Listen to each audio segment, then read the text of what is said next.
Hello, we're so glad you're joining us today, and a special hello to all of our YouTube watchers out there. It's so much fun having you join us and making us all do our hair and makeup today, so I think that's really great. Rachel, how are you doing today? Well, I don't think it's so great to have to do hair and makeup, but overall, pretty stinking good. Life, can't complain too much, but so much better now that I'm here with Sarah and my good friend, Miss Kathleen, and all of you lovely podcast listeners out there. Joining us today in the studio is Sarah Williamson, the Intel Sector Division Lead with BlueHalo. Hi, Sarah. Yes, hi. It's so nice to see you, ladies. Yes, this is great fun. Super exciting. And also super exciting is that you are with BlueHalo, and we would love to learn just a little bit more about your career path there. Sure. So I have worked in the IC community for about 14 years now. I started working at a small company, working at the Washington Navy Yard in DC with a bunch of enlisted soldiers. That was super fun. My next position, I moved to a company that did kind of like the Blackwater Embassy Protection on the WIPS program, which was super cool because I got to do all the guns training and driving around like a crazy person training on the track, which I wouldn't trade for anything. So that was fun. And most of my jobs since then have been like PM role type positions. And I worked with a couple other bigs in between. A recruiter, headhunter for LinkedIn from LinkedIn contacted me and brought me into Asymmetric. And Asymmetric is what brought me to BlueHalo. Well, love it. Well, after you joined Asymmetric, I know there was maybe a little acquisition that occurred. So yes. Tell us, how does that feel, like going from like, hey, I'm here to, hey, tomorrow I'm over here? Kind of walk us through what that feels like, going through that immediate acquisition process. Yeah, it was a little crazy. I say I was shocked, to say the least. It was great, though, to be honest. Like, looking back on it, like when I got the job, I took the job for a lot of reasons, right? And I think with any time there's an acquisition, you have to remember why you chose that place, right? So for me, the people were the same. The job I was hired to do was the same. Like, the company was great atmosphere, amazing benefits. It was just a really great place to work. So when we got acquired, BlueHalo initially started making obviously a whole lot of promises about, hey, everything's going to stay the same. We're not trying to change you. We love what you do and how you are with each other. And so there was a lot of promises made, but not one of them did they ever let me down on. Like, everything that they said they would do, they have done. So for me, I have a really great acquisition story. I know most everybody's are not that great, but for me, I have nothing to complain about, and I love everything that's happened since. Well, I love it. Sounds like they have little halos. Honesty. We made a promise. They really, truly, I never, and like I manage a bunch of people, and it's scary when you're like, okay, I'm telling them this, and I really hope that they're not going to make a fool out of me, and they're going to come back and say, Sarah, you lied to me, right? And it would never happened. I've had no issues. Everybody's happy, and it's just been really good. Love it. Yeah, that acquisition story is great to hear, because we have it happen all the time in the government contracting community. People don't think it happens in our community, but it does. It happens all the time. And especially when you're a smaller company and a lot of people are on management to make sure that they do get acquired. So it's great to hear that you had a very positive experience. So tell us a little bit more about BlueHalo and the focus within the community. Sure. So BlueHalo's like main innovations in 3 mission domains. We have space technology, directed energy, counter UAS, and then cyber and intelligence. So in the Intel system sector where I work, we work to like develop custom engineering hardware and software solutions.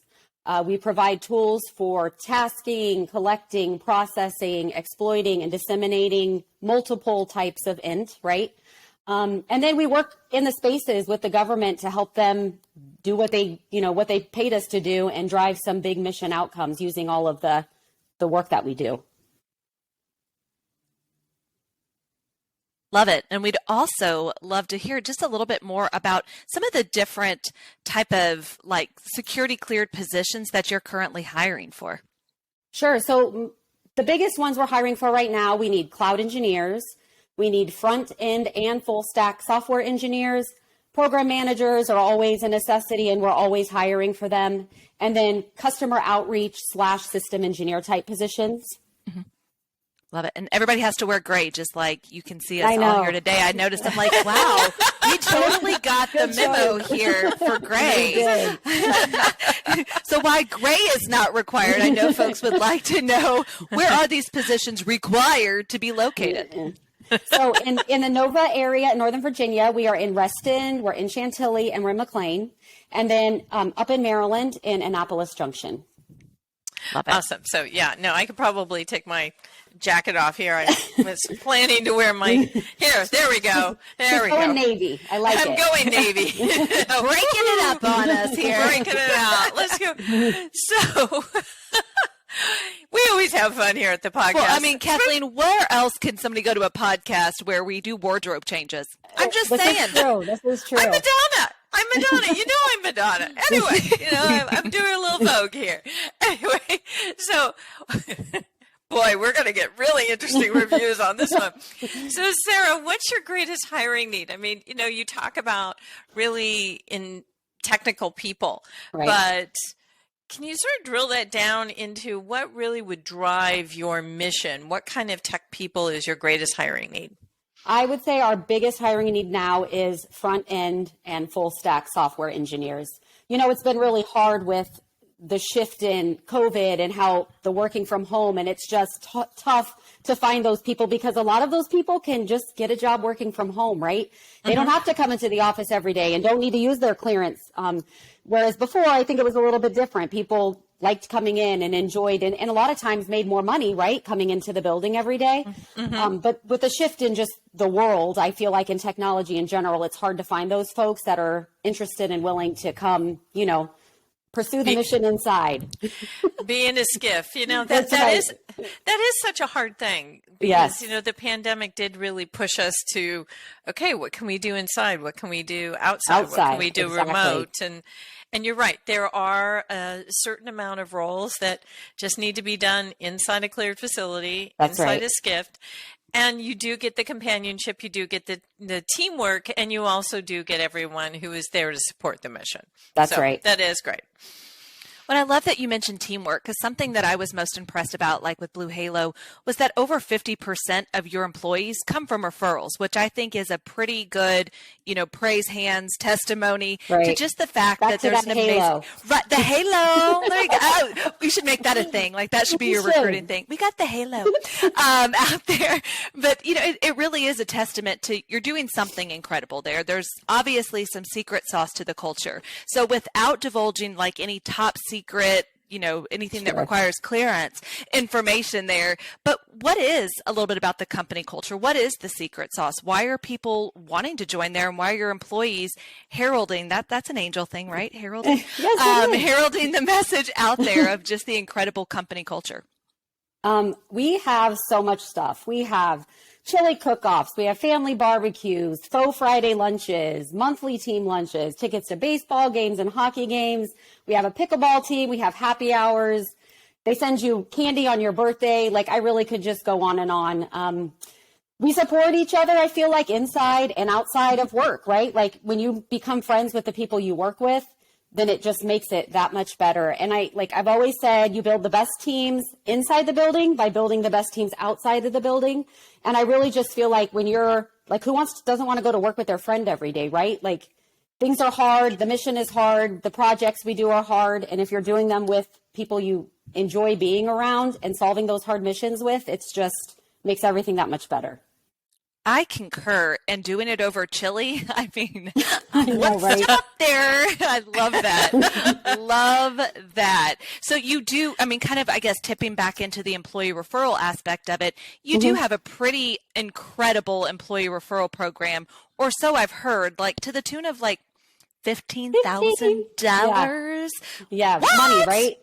Yeah, seriously. So if that's a lot of chili. A lot of chili for $15,000. This is true. So $15,000 if you refer somebody hired on, and there are like varying levels of amounts based off of the clearance level of the person you bring in. But we also do external hiring bonuses of $5,000. So if you're a person who works and maybe you're not ready to make a switch, but you have a friend who is, and if you refer them in, then we do external hiring bonuses as well. I actually have a person on my team that was hired. Thank you. due to a external hiring person. So, wow. That's really great stories. And Rachel, you already have the halo going with your grandmother's desk behind you. So, that's pretty cool. Oh, yes, she does. So I want to go back to that question that statement you said that you build the best teams inside the building by building the best teams outside. So, I mean, do you have a lot of friends who get together outside? I mean, I think that's a really great thing. So do you see that happening a lot at BlueHalo? Yes, absolutely. Like, there's so many people I know that when we go to the holiday party, it's just like you're at a party with your best friends. It's a Christmas party with your friends. And I think we do a lot of activities outside of the building. We try to do a lot of happy hours, getting people together. Everybody wants to drink and eat food, right? So we do that. And there's bonding there, right? And we get to meet each other's families. And to me, that's the biggest part, is making it personal, right? When you're working with people that I go to work and I'm like, oh, how's your daughter? I heard she was sick. Or, how's your wife? I haven't seen her in a while. Or bring your husband to the next event. We really try to be a very family oriented, inclusive of everybody's welcome. And I think it just makes a huge difference for when we go to work the next day, feeling like you want to be there. Kind of like you and Rachel, I can tell, like you're buddies, right? It's not just here. Yes, but we only get together once a year. If that. Can't wait. In person, yeah. In person. It's going to be a long, long time until we see each other. But anyway, so not enough about me. Tell us more about your interviewing and hiring process and what it looks like at BlueHalo, because I think that is one thing that really confuses a lot of job seekers. They think they submit an application, they get a call, and it's done. Right. It's a lot more convoluted. It is a lot more convoluted than that. So it's really great. We have a really great recruiting team. I'm sure every company says that, but I really believe we have a really great recruiting team. And with interviewing, it's not like you're going to interview with one person and that's it, right? So we definitely have a few levels of interviews. Like when I was interviewing with this company, I think I did 4 video interviews with different people, right? I interviewed like someone from the C-suite.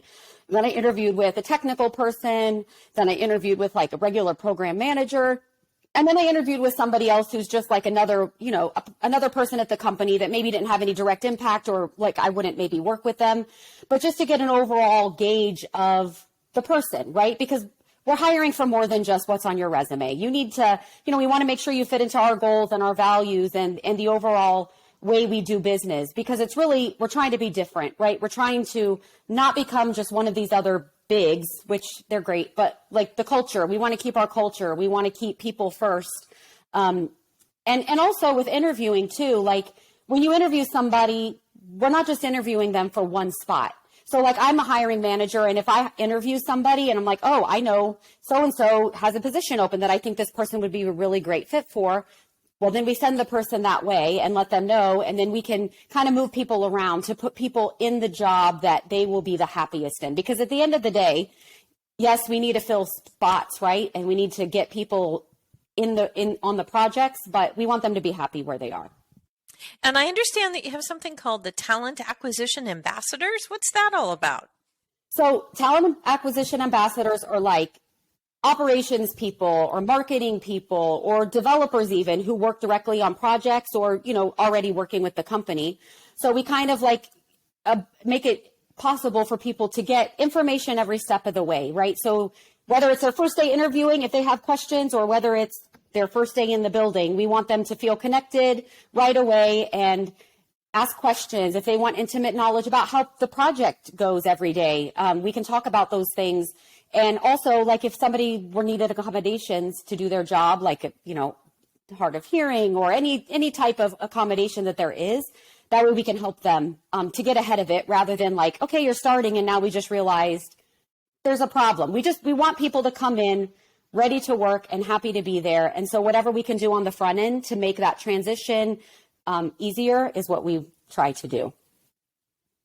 I love it. There's nothing like a good talent acquisition ambassador. It just makes my heart so happy and joyful and all of those wonderful things. And something that they know very well in talent acquisition is just kind of a little bit about the job search. But we know you also know a lot about the job search, and would just appreciate any advice you might have for those Cleared listeners out there kind of in that job search mode. What's some advice you would give? I think my best piece of advice to listeners is don't settle. Find a company that is going to do just as much for you as you do for them. So I just feel like a lot of what happens when people get in and they're not happy, like me as a manager, I'm going to hold my people accountable, right, for what they're supposed to do. But I also feel like they should hold us as a company accountable, right, for what we're supposed to give to them. So I think as long as both parties are holding each other accountable, then I think we can create something different and better than what's already out there. I love it. And, that was great advice, but there's something we like to do on this podcast. We like to sometimes just be a little naughty. So we'd love to hear like maybe one of those interview stories, those virtual interview stories that are out there that, maybe you shouldn't tell, but you should tell. Yeah. So it's really funny. I'm trying to think, like, I'm sure there's a million hilarious videos about video interviewing out there to tell. Oh, yeah. The one that I want to tell is about a guy that I hired who is now, I hired him, and he is one of my tech leads for one of our big projects, and he's amazing. But like when I interviewed him, like I had interviewed like 5 people that day, right? And they had, it's video. This is what we're wearing on video, right? And Michael gets on the call and he is literally in a full suit. And like in my head, I'm thinking initially like, wow, I wonder if he even has on like dress pants, or maybe it was just from the waist up. I don't know. And I would never ask him that question, right? Knowing him now, he probably was wearing a full suit pressed with dress shoes, just because I know how he is now.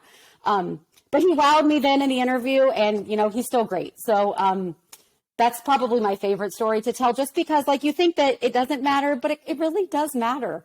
Like that presentation is everything, right? Mm-hmm, mm-hmm. Love that. And it's funny because we actually now, I think our bodies and our minds have adapted due to video interviewing, that we now can sort of tell body language, whereas in the beginning it was a little difficult to sort of like, true. is this person energetic? Like we're all bouncing around here, Right. like we've had way too much espresso, or is someone just going to sit there like a sloth and answer the questions but not come through?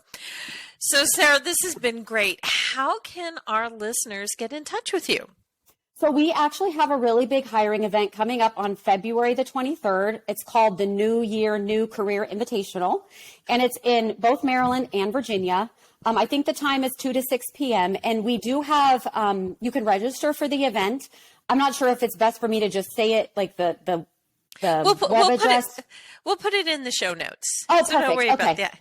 Okay, so either that, or we have an Intel recruiting alias. It's just intelrecruiting@bluehalo.com if anybody can reach out. Or I'm happy to provide my own email address. I'm happy to talk to anybody if they have questions or want me to connect them with the next step. Well, we'll definitely put your LinkedIn profile in our show great. notes. Perfect. So people can connect that way. Awesome. And I don't know, I keep getting these popped up messages. The other thing is, I have a question that I ask everyone, which is, what is your most difficult recruiting challenge? And what are the skills or tools that you use to overcome it? That's a great question. So is there really just one difficult recruiting challenge? Gosh, I think it's hard across the board, especially now. People can really be choosy. And like I said earlier, I think that they should be. You can be particular about what you want. And I think you should always do that because that's how we all end up in a happy place, right? Like for where I work, like my sector recruiting team and my TA folks, they aren't just like people I talk to once a week on a call. We don't just like communicate through spreadsheets. We all know each other. Like I mentioned, we have huge team lunches. We all get together.